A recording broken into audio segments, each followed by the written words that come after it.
പത്മഭൂഷൺ ബഹുമതി ലഭിച്ച നടൻ മമ്മൂട്ടിക്ക് മധുരം നൽകി നടന്മാരായ ആസിഫ് അലിയും ടൊവിനോ തോമസും. ചിത്രം ഇപ്പോൾ സോഷ്യൽ മീഡിയയിൽ ഏറെ വൈറലായിരിക്കുകയാണ്. ഞായറാഴ്ച നടന്ന സംസ്ഥാന ചലച്ചിത്ര പുരസ്കാര വിതരണത്തിനു ശേഷം ഹോട്ടൽ ഹയാത്ത് റീജൻസിയിൽ വെച്ചാണ് മമ്മൂട്ടിയെ ഇരുവരും ആദരിച്ചത്. പത്മഭൂഷൺ നേടിയ മമ്മൂട്ടിക്ക് കേക്കുമായാണ് നടന്മാർ ഹോട്ടലിൽ എത്തിയത്.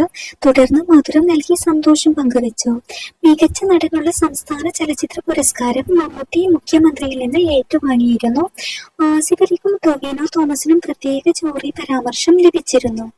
രാജ്യം പത്മഭൂഷൺ നൽകി ആദരിക്കുന്ന പ്രിയപ്പെട്ട മമ്മൂട്ടിക്ക് ആശംസകൾ, അഭിനന്ദനങ്ങൾ എന്ന് കുറിച്ചുകൊണ്ട് ടൊവിനോ മമ്മൂട്ടിക്കൊപ്പം പകർത്തിയ സെൽഫി സോഷ്യൽ മീഡിയയിൽ പങ്കുവച്ചിട്ടുണ്ട്.